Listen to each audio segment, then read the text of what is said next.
All right, guys, so depending on where you are in the world, I'm gonna base this kind of in the Southeast, which is where I live and where I'm from. So kind of take that with a grain of salt. It might be different elsewhere, but I'm going to just kind of base this again in the Southeast. So when it gets super hot outside, when conditions are really tough, even in like early to mid fall, a lot of times what you'll see is these fish get really kind of picky about what they're eating. Depending on the body of water that you're fishing too, what's in there? Bait fish? Bugs? What is it? So you have to you gotta think outside the box a little bit. You gotta be able to kind of adapt to what's going on and where you are, right? So trout in the tailwater of the Chattahoochee, they might be eating sculpins, they might be eating, caddis. You have to find that. The old adage, match the hatch. It's a very real thing. So I'm just gonna go at 50,000 feet and show you what I would do when fishing is tough. This could be wintertime, it could be spring, it could be fall. Summertime, I just don't think you should honestly fish for trout. I would go fish for bass, muskie in Canada, something like that. Check out the other video for that. But what I like to do when fishing is tough, all right, and bear with me here, a lot of people are gonna be like, man, you are just a rookie, you don't understand fish. Well, yeah, I do. I know how this works. What I would do is throw a large attractor pattern. So this is a mott fly.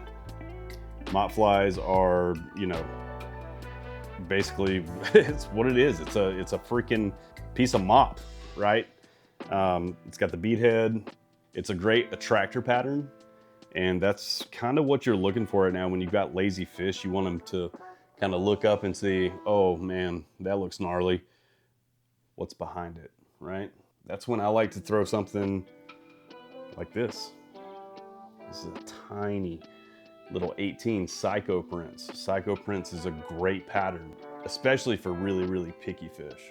We've got to show, I mean, this is honestly, I think this is one of the best flies honestly ever created for the Southeast and maybe for anywhere, but man, just your Rainbow Warrior. It's such a great fly. It is such a great fly. It's so versatile. You can do anything with that fly. You drop it behind any attractor pattern, you name it. You can throw double Rainbow Warriors if you want, and you'll still catch fish. Another nice and trashy fly I like to throw, I call this the junk, but hey man, throw them with the San Juan worm. A lot of people throw the squirmies. Squirmies work, don't get me wrong. Squirmy worms, they work, beautiful. But the old school foam, just disgusting San Juans, it's almost like a pipe cleaner. Look at that thing, look. I can manipulate it however I want. Earth color, beautiful, beautiful. Always an effective fly as far as a locator and, just kind of see what's going on in the water column. Another thing I like to do, especially in kind of low water, warm weather situations, would be zebra midges. I think it doesn't get much better, honestly.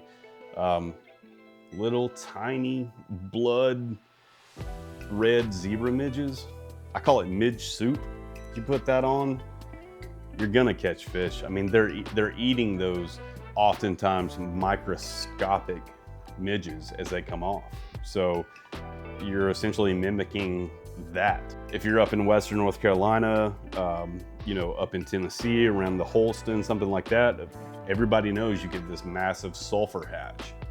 The sulfurs are insane up there, and you can catch, all the fish you could ever imagine on dry flies, on those sulfur flies, and even on like caddis variations, you can catch those when the sulfurs are coming off, which is freaking awesome. I'm just gonna throw this out there. I think the best fly that you can possibly throw, okay? And this is, I'm just talking about when you're trying to locate fish, when you're trying to, pinpoint what's going on. Let's say you're in a new body of water, a new river you've never fished, a new stretch you've never fished. I think honestly, the best thing you can do is put a large attractor fly on, and I'm immediately going to a stone fly, a Pat's rubber legs. I'm going rubber legs 100% every single time as a lead fly. Behind that, I don't honestly believe that it gets much better than a Prince nymph. That's really all you need.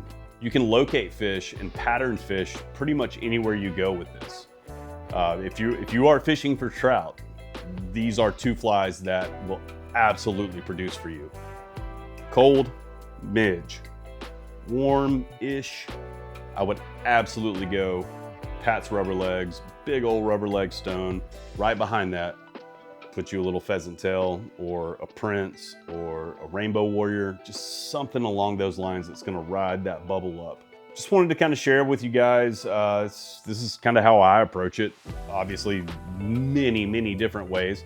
And there's different rivers that you're gonna fish where you're gonna have to adapt to different water depths, different clarities, different temperatures, right? So we talked about flies. Let's talk about presentation a little bit. So let me close the fly box here. When you're fishing clear, cold, shallow water, I feel like it is absolutely critical what tippet you're using for your presentation, right? So let's say I'm fishing in Western North Carolina, crystal clear stream. I'm fishing these little runs. There's a couple of plunge pools, you know, some small runs where it may dip off to 2-3 feet or so. How are you going to present your fly to those fish and not spook them? Let's think outside the box here. All right, you're casting two flies. Often one of those flies is weighted, especially if you're fishing a dry dropper rig.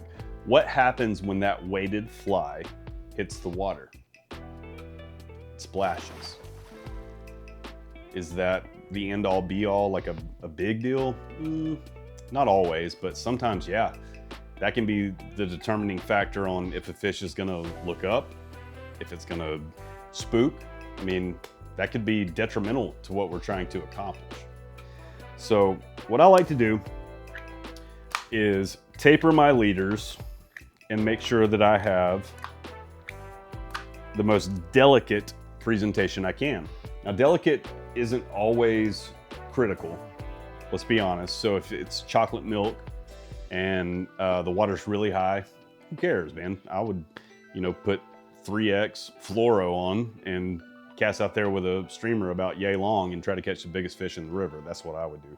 But if it's crystal clear and it requires a super delicate presentation, especially with a dry fly or a dry dropper, I mean, come on.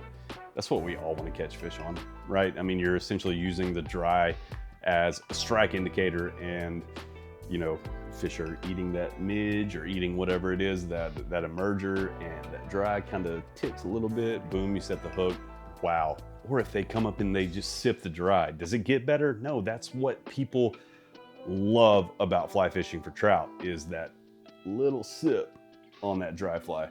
So what I like to do, I like Rio Fluoroflex. I feel like for the price point that you get and the quality, the Rio Fluoroflex is pretty much as good as it gets. You can spend money on a lot of other, you know, tippet variations and leader variations, but I will take just, you know, a Rio trout leader. Generally, I like to hang around the 5 to 6X round. And what I'll do is I'll take about 12 inches of that leader, clip it, surgeon's knot, and then I will do about 12 to 16 inches of Fluoroflex, 5 or 6, even 7, maybe 8X, depending what I'm doing, tippet section on that. There's so many variations of this, right? There's so many variations. Let's say I'm fishing a streamer. I could easily catch a shoal bass, a spotted bass, a striped bass. I mean, you're out there trout fishing and all of a sudden you're stripping your little woolly booger and you hook a 25-pound striper. What do you do if you have 6X on your line? Guess what? You lose the fish, you lose your bugs. So there are a lot of circumstances where you have to play into your own hand, right? So you have to All right, I'm focused on catching trout on this trip. Okay, I'm focused on catching bass on this trip. You have to change your approach. So for bass, 2x Rio, no doubt. For trout, 5x Rio Floraflex. Simple as that. That's all I would do. Rio, they make amazing leaders as well. I would get the tapered trout leader for trout. I would get the tapered bass leader for bass. Show the fish something they haven't seen. I'm a big advocate of that, especially with bass, trout, even like tarpon.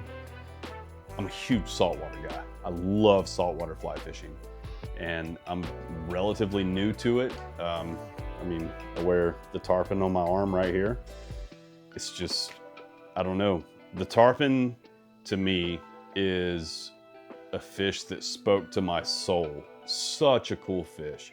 A freaking dinosaur of a fish that we have the ability and the opportunity to catch on a fly rod. That's so freaking cool to me. It's just a prehistoric minnow, and they eat flies eagerly. That's so freaking cool to me. I hope this is beneficial. I don't know that it will be, but I certainly hope it is. Anyways, I hope that this was helpful. I'm sure it was probably a little bit boring, a little bit, you know, kind of, hey man, we know how to do this stuff already, but in the same breath, maybe you didn't. Maybe I showed that one person who was afraid to ask somebody, how do I rig up this fly rod? How do I rig up this leader? How do I catch a trout? Maybe I just showed them how. And that's all I really want. That's it. And I will see you on the next one. Kayak trip's coming, FYI. Oh, didn't even tell you guys this. New development. I'm currently talking to Sea Pro about a boat.